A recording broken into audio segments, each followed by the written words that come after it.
Welcome to the Athena Wellness Podcast, the show that invites you to take a seat around the community fire and listen to stories that inspire. I'm your host, Kathy Robinson, author, coach, and founder of Athena Wellness, a company that's dedicated to supporting you on your journey to live more wholeheartedly. Hello, and welcome to episode 125. Thanks so much for joining me. I'm so pleased to share a conversation that has stayed with me for a long time. It's about understanding your relationship with power, not egoic power, but soulful power. It's about how learning how to stand in your power by choosing positivity can get you through difficult times. And it couldn't be a more timely conversation. Today's guest is a gentleman who is deeply rooted in his own beautiful power and freely shares his wisdom. I'm joined today by Christian de la Huerta, who is the author of Awakening the Soul of Power, How to Live Heroically and Set Yourself Free. He's also a teacher and leader in the field of breathwork and self-development. The theme of Christian's work is personal transformation, and here's what we cover. What personal power is and why it's so important. How hiding our true nature impacts our power. How the hero's journey helps us reclaim our power. And the paths and practices that can help us be a conduit for soulful power. We end this episode with our Dose of Inspiration segment, where Christian shares some of the things that are lighting him up these days. And as always, I'll put links to those items and Christian's website, where you can find his book and download a chapter when you join his mailing list. And now on to the show. I hope you enjoy the conversation. Christian, welcome to the Athena Wellness Podcast. Thanks so much for being here. Thank you so much for having me, Kathy. I'm glad to be here with you. So please share a bit about who you are and what you do. Well, I've been doing personal transformation retreats and workshops for the past 30 years on different themes, including personal empowerment, relationships that have a chance of actually working, life purpose, particular focus on women's empowerment. I'm an author, best-selling author by a couple of measures, and I've been doing life coaching and executive coaching for a long time as well. And how did you come to do the work that you do today? Can you tell us a little bit about your backstory? The shorter version is I come out of the psychotherapy tradition. My father was a psychiatrist. My degree's in psychology. I was on a track to get a PhD. So I've always had this propensity to do this kind of work. Before that, I was raised in a very Catholic environment. I went to a Catholic Jesuit school. And in those days, I thought I wanted to be a priest. I had that sense of that, what they call a vocation, that desire to serve humanity, to serve the sacred as I understood it then. But then I realized, like some 30 years ago, when I discovered breathwork as a healing modality, I jumped tracks. I never went for the PhD. I've been incorporating in my work now some skills from my psychology, counseling techniques, that kind of stuff, and some other teachings that are more from a spiritual perspective, teachings from the East about understanding the ego mind, that kind of stuff, and so that we can break free from its self-made prison. It's interesting when we get those impulses sometimes that we channel them into what we see as a model. So you were getting this sense that you wanted to go deep in a vocational practice, and the only thing that was in front of you, given your upbringing, was priesthood, not knowing that there were so many other paths that you could take. Yeah. And these days, I mean, in my own way, I don't need to be ordained by anyone or any institution to know that I am still fulfilling that role. If we go and define a priest or a priestess by somebody who is a conductor who takes people back to deepen a relationship with the divine and to have a connection with the divine, then I am certainly fulfilling that role. Yeah, without a doubt. And that leads us to your latest book, which is about the soul of power. I wanted to start the conversation to give our listeners some context. And from your perspective, what is power and why is it so important to awaken it? Well, let me begin by saying this. I think most of us have a misunderstanding about power, as you point to, and we have a conflicted relationship to power, an ambivalent relationship. Part of us wants it, part of us is afraid of it. And I think what we fear, Kathy, is that if we really stepped into our power, if we really expressed ourselves to the max, to the fullest, if we beat all of who we are, that other people wouldn't be able to handle it and that we might end up rejected and alone. We also fear that we might abuse it. And no wonder, how many abuses of power have we witnessed or experienced?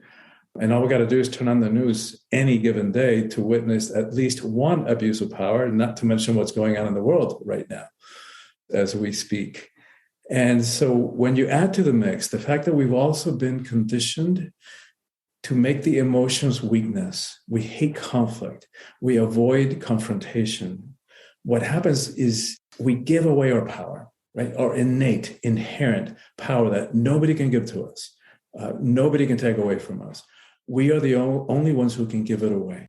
We override our dreams, our preferences, our thoughts, our beliefs. We say yes when inside we really feel no, for an illusion of security, for a false sense of acceptance, and for crumbs, morsels of pseudo-love.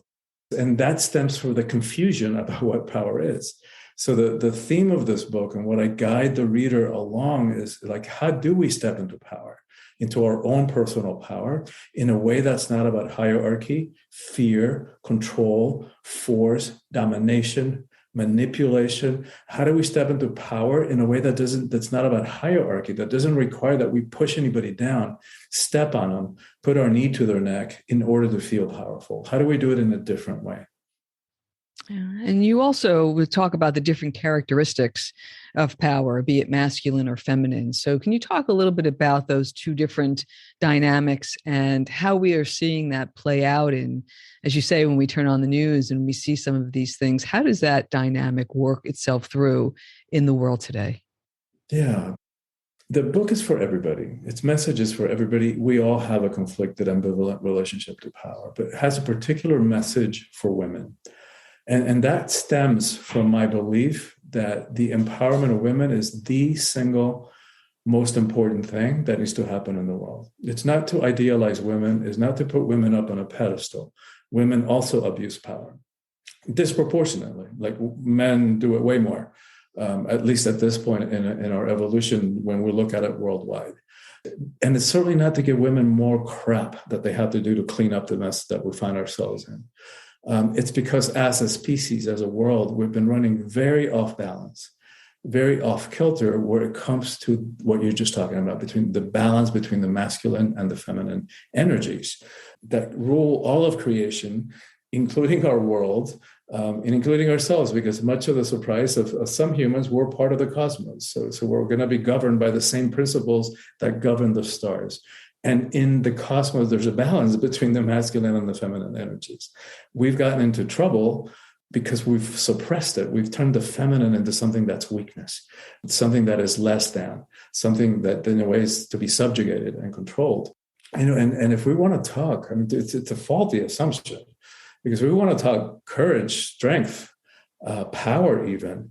Let's talk about the power of creation that resides in a female body.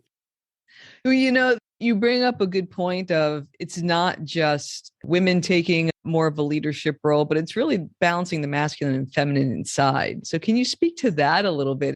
What are some things that we can do ourselves and then radiate that out into the world? Well, I mean, definitely that's what it's about balancing. It has to, if we expect to find that balance out in the world, it's got to start within us. And so here's one thing, it's the emotions. The emotions like I was saying earlier, we've labeled weakness. It's like, wait a minute, that's another faulty assumption. Who says? The emotions are neither strength nor weakness. They're not bad. They're just energy. What used to be spiritual teaching, that everything is energy, now we know from quantum physics, it's true. That means this chair that I'm sitting on, the body, the emotions, it's all energy, even when it feels solid. And energy cannot be destroyed. So For the years and decades and lifetime that we have suppressed our emotions, that we haven't given ourselves permission to feel and express those feelings, that stuff doesn't go away.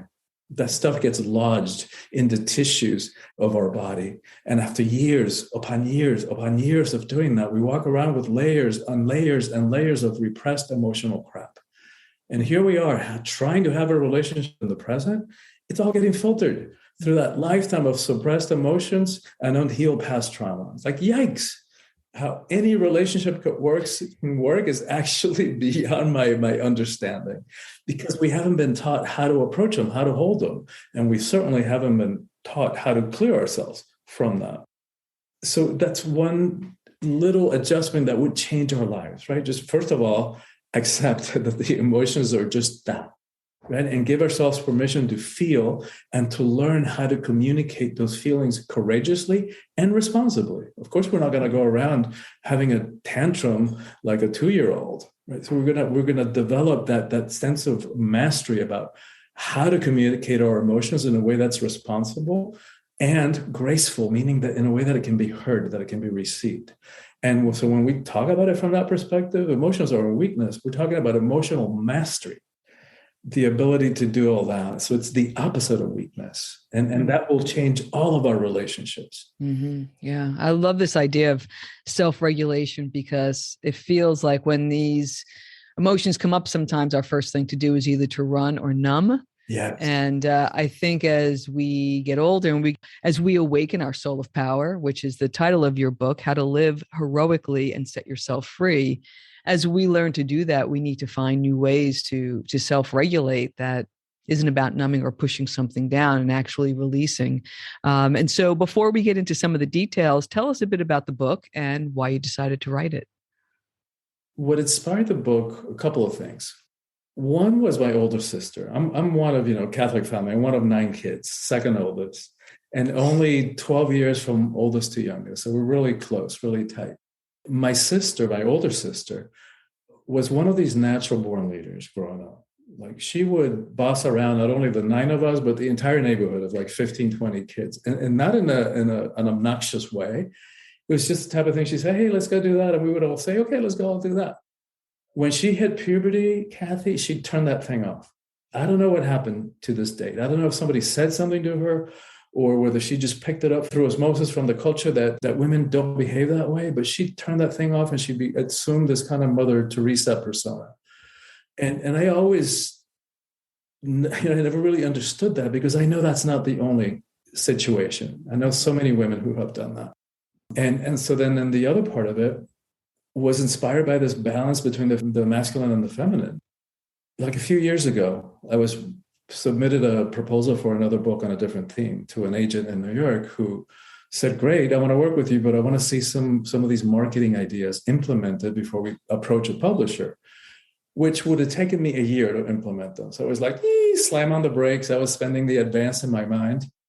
And so then I thought, all right, well, if this is not my immediate solution, what would I really write about? Like, right, if I'm not going to write for an advance, what would I write about? And it took me like 3 days just in that question. And then it was like one of those, light bulb moments where about a month before, I'd been sitting in meditation, and for only the second time in my life, I'd heard audible words. Now it's happened 3, but this is only second time. And the words were the soul of power. And I was like, oh, what an interesting idea. I didn't think any further about it. I just put it away, got the URL and forgot about it. So now a month later, it's like, what would I really write about? It hit me. It was like, all right, if I really believe that the empowerment of women is the single most important thing that needs to happen in the world, what am I doing about that directly? And it was like, soul of power, women's empowerment. It's like, hello, like, how do we do it in a different way that is more power with rather than power over? And that began my journey of thinking about this and doing retreats. And so to begin to figure out what's going on in this kind of twisted relationship we have with power in our world. Mm-hmm. I love those stories about the ideas that come forth like that. I mean, that truly is creation, right? Being able to be open to hear that and then put those pieces together. And then you're off on a whole new life path. You write about how hiding our true natures, just like your sister, or wearing masks, you call it, impacts our power. How does that happen? And what are the implications when we do make that shift and it's not to our own advantage? Yeah, and I know that one personally. My adolescence was one long depression with suicidal fantasies because I was struggling at the time with reconciling this religion in which I was raised, my spirituality, with my sexuality, which I knew from a young age that I was gay in a religion that told me that I was going to burn in hell for eternity because of that. But flash forward, and these days, no matter what happens in my life, no matter the details, whether a relationship works out or it doesn't, a project succeeds or it fails, in quotes, I never question my sense of self. Like that, my self-acceptance, my self-love is established and unshakable. But the reason so I know about hiding our true nature. And why do we do that? Fear, fear of rejection. This fear that we're going to be rejected, that we're not going to be accepted. So it's connected to our deepest, sense of abandonment or survival stuff. And so we don't want to rock the boat too much. But what happens is we stuff ourselves into tidy little packages in order not to rock the boat too much. But the price that we pay is we're miserable. Because what happens if we're stuffing our power, our authenticity, what we're risking is lives of soul-devouring mediocrity and relationships that ultimately cannot work. Because if we're approaching others from a place of inauthenticity, how can we even be met? Right? How can anything that we might interpret as love is not even real love? It's pseudo-love because we're not being real. We're not presenting ourselves as who we really are. So it's not an effective strategy. Yeah, there's something to that. You said something that is staying with me here. And that's this idea that there really is this path. And when you go through something like that, if you can turn that into power, that really is the hero's journey that you talk about. So maybe can you put it in context of the hero's journey? What is this process like when you reclaim your power? Like, how does that start? And then what are some of the things you can do along that path to help you along? Yeah. Yeah, I try, because of the stuff that we're talking about is not easy, right? Like many of us spend a lifetime running away from this stuff. We're numbing out, like you were talking about, in all the infinite creative ways that we use to numb out and not feel, whether it's drugs or alcohol or sex or workaholism or too much exercise or gaming or social media. And all these strategies that are ultimately not effective because that stuff is not going to go away. It's only going to grow and fester and become worse. And it's going to continue interfering with our relationships and the quality of our lives. But being willing to look at that stuff is, to me, nothing short of heroic, because it's facing our own inner demons. The rewards are priceless, right? The rewards for being willing to do that are freedom and self-acceptance and self-love. But it doesn't make the process easier. It's like, to me, it is heroic. And to bring choices rather than to live out, as you know, from the place of societal conditioning, and decide, like to walk our own path and to decide what's right and what's wrong for us. If we're not going to go by stuff that was written 2,000 years ago, that was taken out of its cultural and historical context, that was written at a time where women weren't even human, when women were property. To walk this solitary path is heroic. And again, incredibly rewarding, liberating, empowering. But because it's so intense, I try to make it easier by having really short chapters with practices, right? Make it interactive. And also by weaving in the hero's journey and bringing in examples of that from culture, from movies, from TV, literature, that kind of thing. And we're grateful to, even though the hero's journey has been part of human history from many, many thousands of years, it's in our mythology, the person who kind of conceptualized and named it is Joseph Campbell. In a very simplified version, the heroic journey is the hero, and I use that word without gender, because Shiro, I just can't do. I don't like that, because in Latin, it has nothing to do with gender. The he, she thing does not happen in Latin. And because heroine is just like smacks of something else. Right. Literally. Yeah. So the hero basically leaves the safety of the village, of the environment, and receives a call. And the call could be, in our lives, it could be, like a death in the family, a divorce, a loss of a job. Right? So that's the call that sends us kind of on this journey of looking for meaning, looking for what's going on, what's this all about. And in the process, we encounter many, many challenges. We make some allies, some friends. We have enemies, and we have, we in the heroic journey, sometimes we experience a lot of accidents and dismemberment, but somehow we come back with all that wisdom, all that experience, everything that we've learned, and come back to the village to share it with our community. And so that journey can definitely be applied to our own personal process of growth. Like in my case, like having to deal with such difficult existential questions at a young age was very difficult, very challenging. But I'm really grateful for it, right? Because I am who I am because of that.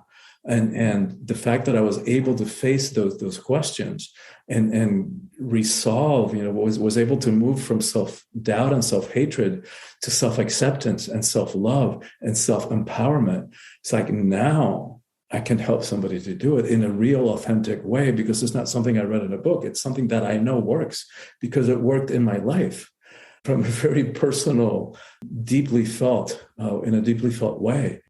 So that's an example of a hero's journey. And we're all on a hero's journey. Absolutely. And just speaking a little bit more about your journey, when I think about the traditional hero's journey, the hero gets tapped on the shoulder and they say, I hear you, but no, thank you. I like my life the way it is. I'm going to stay here, and then gets tapped repeatedly. So did you find that same kind of call and response, that it was just like, no, I don't want to go there, and then you were invited on the path multiple times? Good question. Yeah, I have what a former teacher used to say: when you get the call from the soul, you either go willingly or you're going to get dragged by the hair, kicking and screaming. Exactly. Yeah. Yeah. I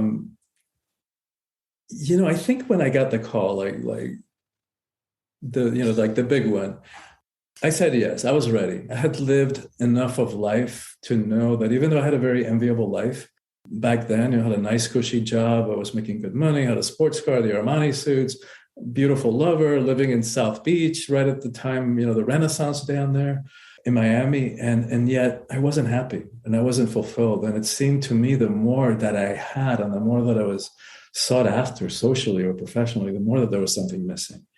And what was missing for me then was that it was my spiritual connection.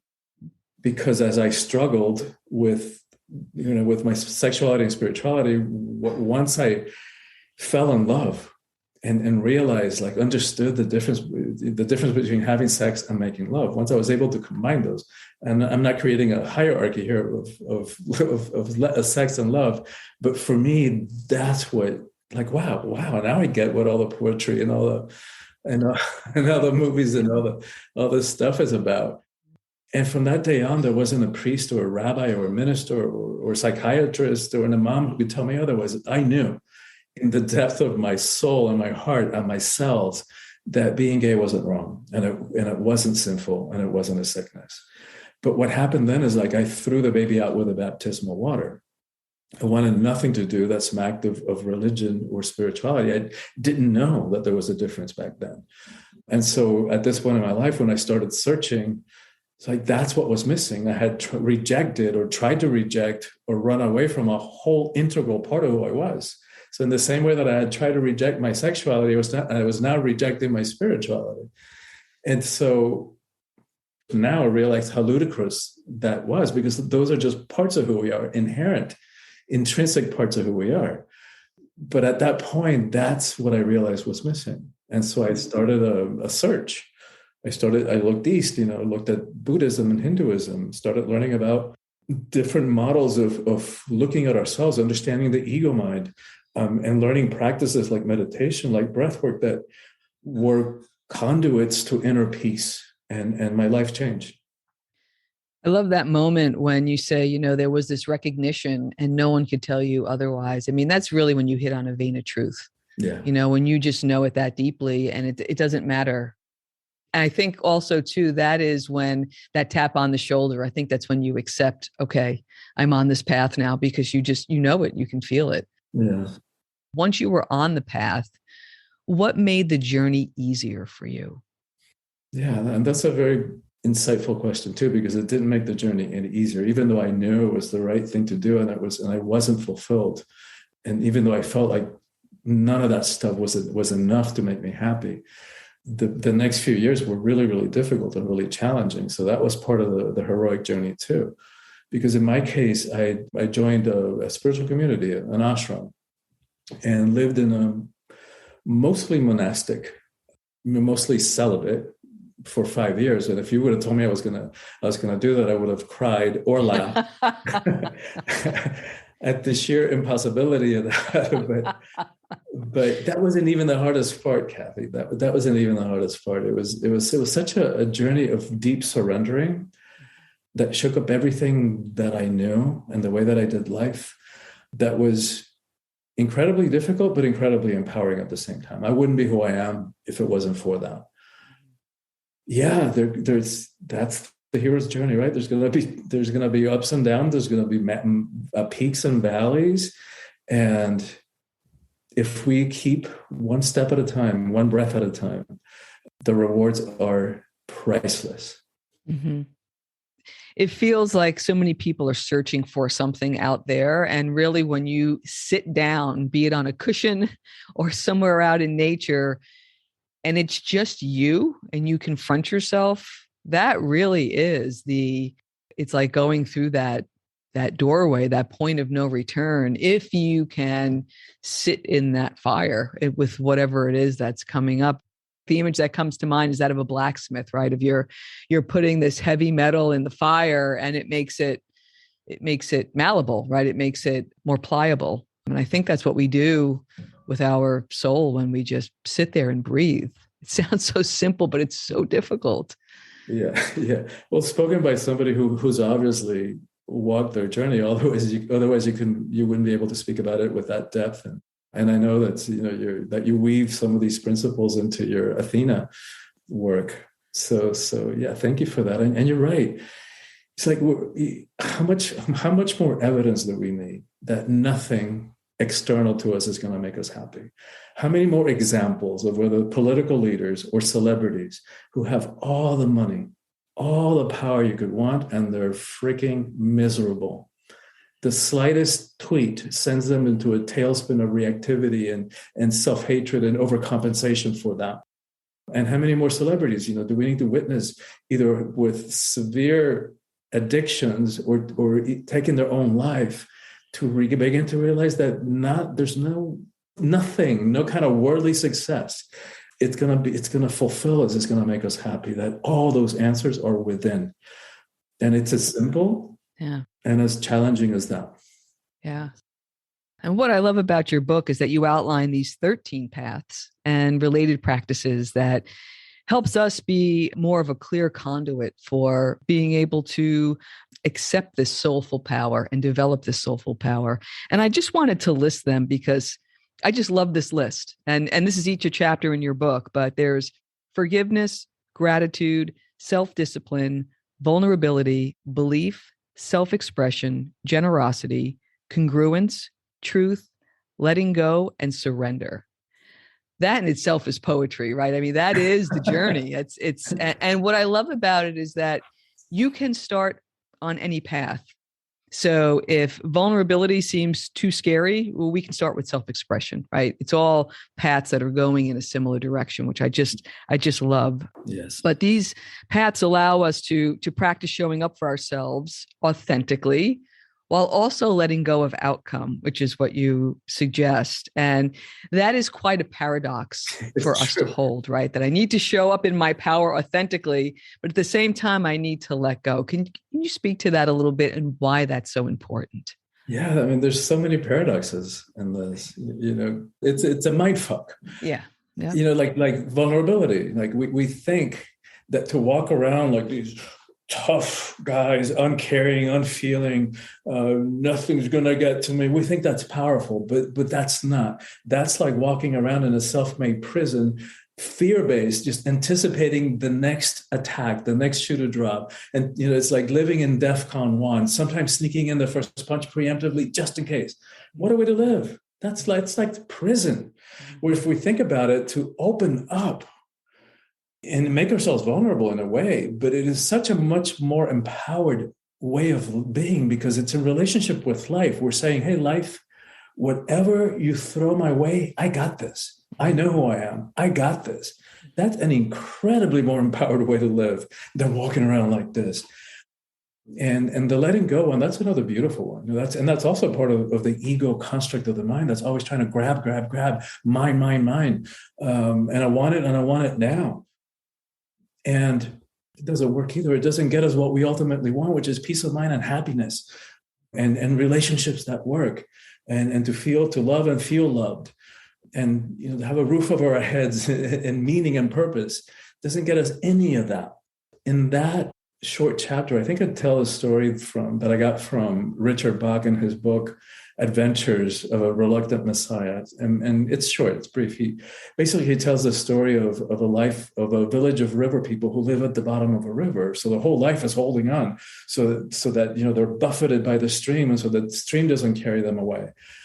And so one of them is like finally says, well, I can't do this anymore. I can't hack this. And the rest of them is like, what do you mean? You can't let go. You're going to be swept away and destroyed. And it's like, no, I know, but I can't do this anymore. Then they pull in the guilt. It's like, well, what about us? How can you leave us? How can you do this to us?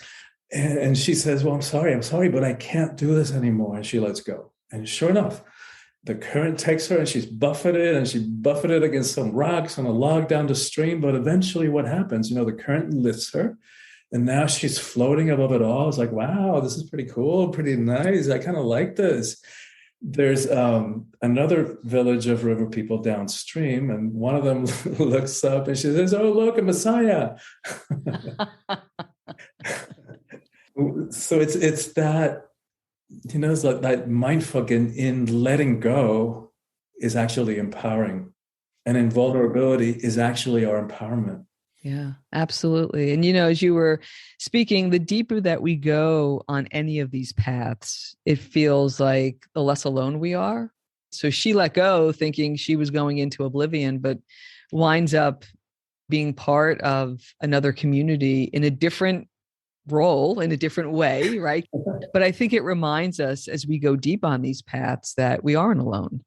Even though we may be walking the path by ourselves, we're not really by ourselves. And I think it was a yogi that once says that we live in perpetual creative response to whatever arises, that we have that trust, that deep trust in ourselves, that we're being supported, we're being held by something larger than us that maybe we don't understand, but we're not alone as we walk on this path. And I think that takes some of you mentioned folks that are looking outward to material gains and how lonely that can be.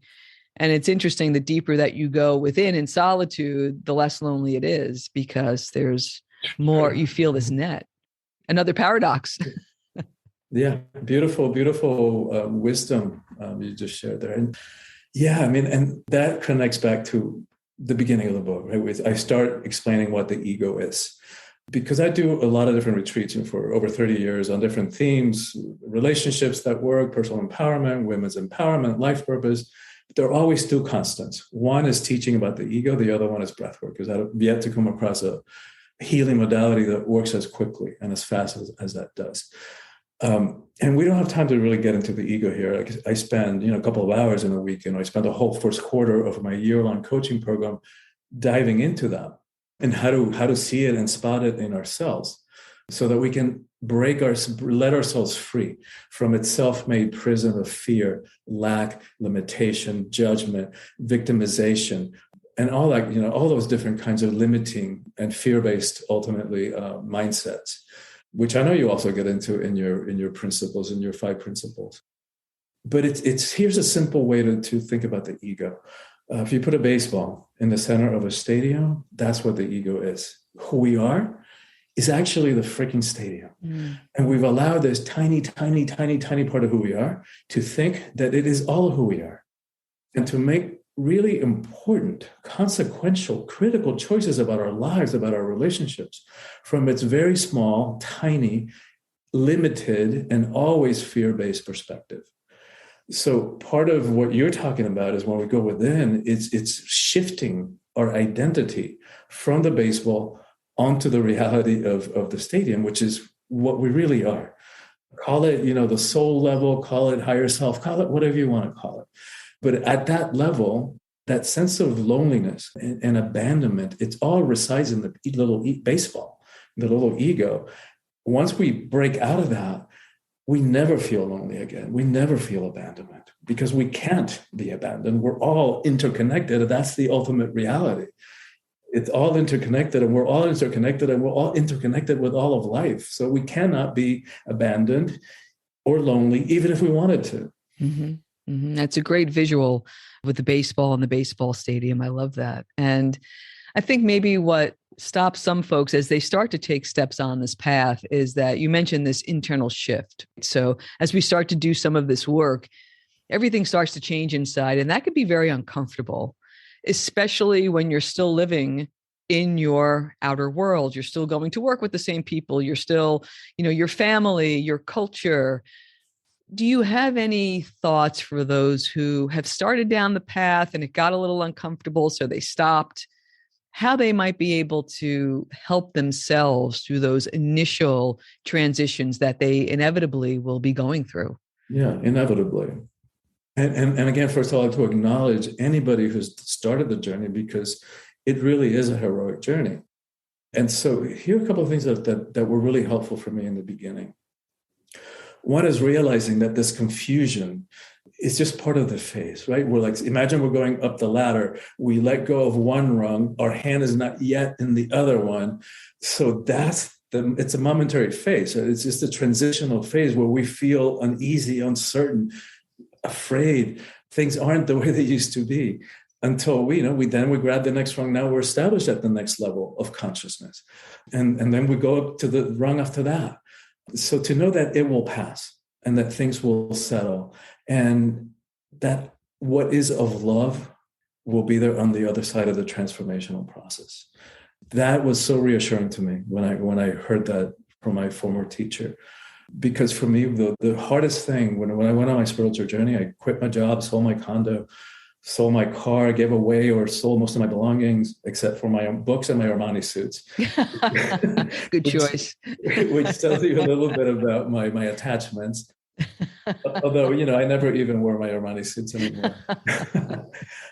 But what I really grieved, the hardest part for me was leaving my family, because I went off to the spiritual community in Hawaii. I didn't know when I'd see them again. I wasn't working, so couldn't just get on a plane and fly off.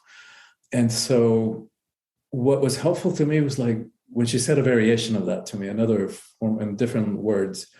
And sure enough, like years later, decades later, like my family who was freaking out because they thought I was joining some kind of cult, they're all here. Like we're like incredibly, incredibly tight and very loving.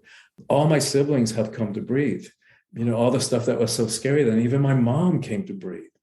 So what's of love will be there on the other side of this shaky transitional process, of this confusing phase. Did all my friendships make it? No. There were friends who I was friends with then who are no longer in my life. But then that begs the question, were they real, authentic friends? And the answer is no. Mm-hmm. Mm-hmm. Yeah. I love the way you describe that kind of climbing this ladder. And then there's that place where you kind of let go. You have to let go to be able to get to the next rung. And I call that the liminal space, right? You're trying to navigate the space. You don't have words for it yet, but you're in it. You're in it, but you really can't describe it. And I think that's what makes it difficult when you're talking to loved ones, that you really can't describe what this thing is that you're going through. You just know that you're going through it and you need to go through that. And that's hard sometimes for folks on the other side of that. But that's a beautiful advice, that what is of love will still be there. And that's definitely has been my experience as well. And it also makes it easier when you hit the next rung, and you will, right? Because this is it's an ongoing journey. It doesn't end, thankfully. When it ends, it Thankfully. ends. So it's okay. Thankfully. We look forward to the next step now, right? Because Yes. it means we get to be here that much longer. Yeah. Before we wrap up and give you some dose of inspiration questions, I'm curious who your heroes may be. Who do you admire for those who have navigated the path before you? Yeah. I mean, certainly Superman and Wonder Woman, my favorite superheroes. um, but, people like Mandela, Gandhi, the Christ, people who embodied, like looking back on it, who embodied that soulful power. If we look at Gandhi or Gandalf, in their simple monastic robes, their sandal feet, we would never know, or the Christ, we would never know how much power they hold until it's needed. And then get out of the way. Gandhi brought the British Empire to its knees when it was at its highest point in terms of global reach without ever shooting a gun or landing a punch. That's power. That's power.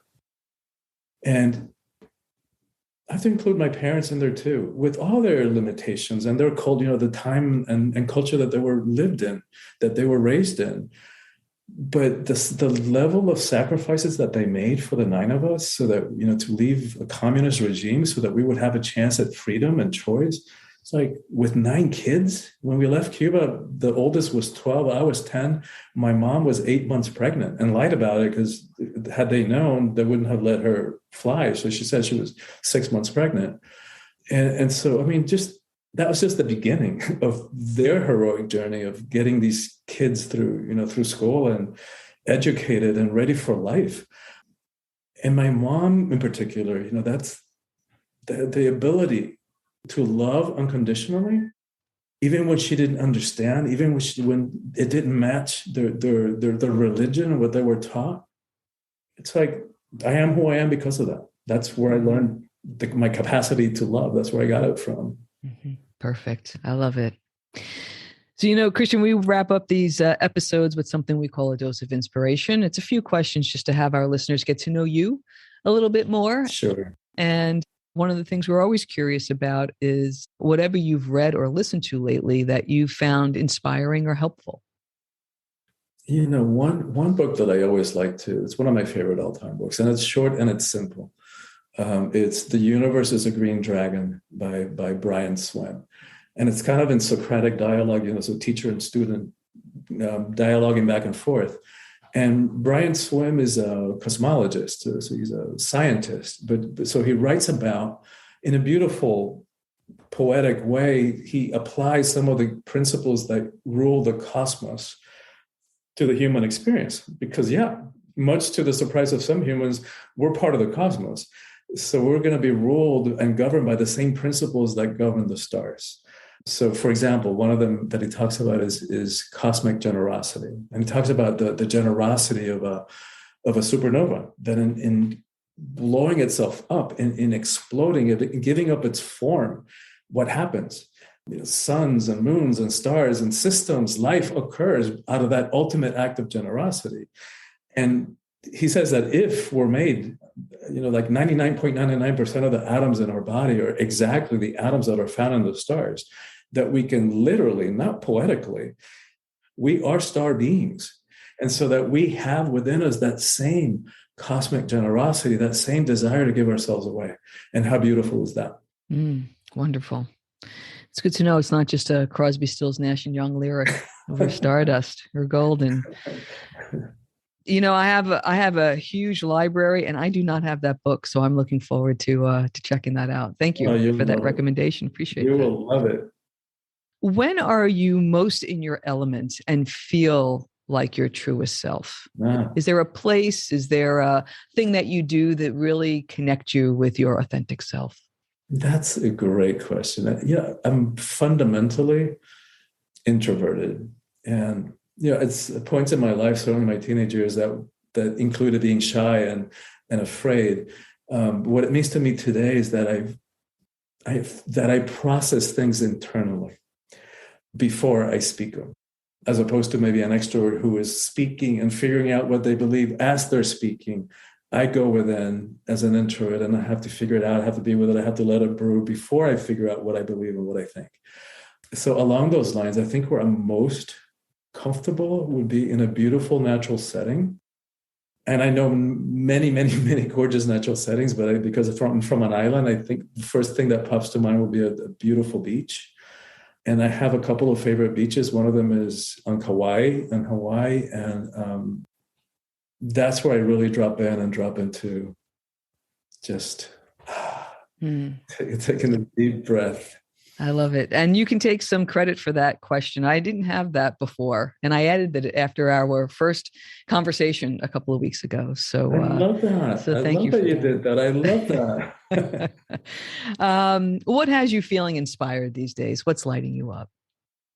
You know, and I don't know when this is going to air, but right when at the time of recording is Ukraine is being invaded by Russia, and even though there's a part of me that is horrified and it's a heartbreaking thing, what is inspiring me is the response of the world and how it's having a unifying effect, which at least I didn't see coming. I don't think Putin himself saw that coming.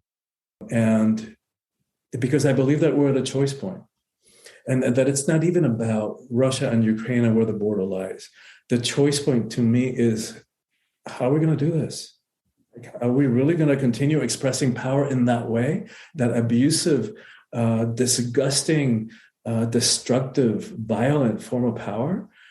And what I'm sensing, what I'm feeling is that so many of us, and the numbers are increasing, are just saying, enough, people, enough. Mm-hmm. Enough. We can't do this anymore. We're going to blow each other up. Mm-hmm. Like now more and more of us are aware of how interconnected it all is. And we just can't do this anymore. Mm-hmm. Wonderful. That's a good way to wrap this up. There is a feeling of optimism there in this sense of unity. Sometimes it takes something really terrible like this to bring most of the world together. But there is something that feels a whole lot better than the division that we've been feeling for a long time. Exactly. Especially the last few years. Exactly. I'm sure our listeners are looking forward to getting in touch with you, Christian. What's the best way to contact you? Thank you for asking that, Kathy. Probably the book is available wherever books are sold. So you can get it on Amazon. And if you want to support your local bookstore, you can just order it there and it'll just take a little bit longer. In terms of how to reach me, probably the best way is my website. And from there, they can access my social media. The website is called soulfulpower.com. And for anybody in your audience who signs up, who goes to soulfulpower.com and signs up to be on my email list, and we all know how easy it is to click on subscribe if it doesn't work for you down the road. But anybody who signs up on my email list, they'll get a sample chapter from the book, and the one that talks about what it means to live heroically in the 21st century. They'll get some of the power practices that are designed to integrate and apply those teachings to our lives that we were talking about. And they'll get a recorded teaching and guided meditation about trust, about how to move into a place of trust, which I created specifically in the midst of the pandemic to help us navigate these times of fear and chaos. Beautiful. Perfect. Thank you so much. And what a wonderful conversation. What a wonderful way to spend an hour. I really appreciate you joining me, Christian. Thank you so much for being here today. Thank you so much for having me. I loved the quality and the depth of your questions. You asked me stuff that I hadn't been asked in that way before. And it was just an easy back and forth and just a relaxed conversation. So thank you for having me on, and thank you for having the podcast to begin with. I know that because you were willing to do so and chose to do so, many, many lives are being helped along on their heroic journey. So thank you. Thank you so much. Thank you. Thank you so much for joining me today. I know there are many ways you can spend your time. Thank you for choosing to spend it with me. Until our paths cross again, be kind to yourself and show your warrior spirit some love. If you know anyone who could benefit from today's episode, please pass it on. And many thanks for supporting the show by subscribing and leaving a review. It means a lot, and it helps others find their way to our circle. If you'd like to access the show notes, have a question you'd like addressed on a future episode, or would like a transcript of this episode, visit www.athenawellness.com/podcast. Until next time, be well.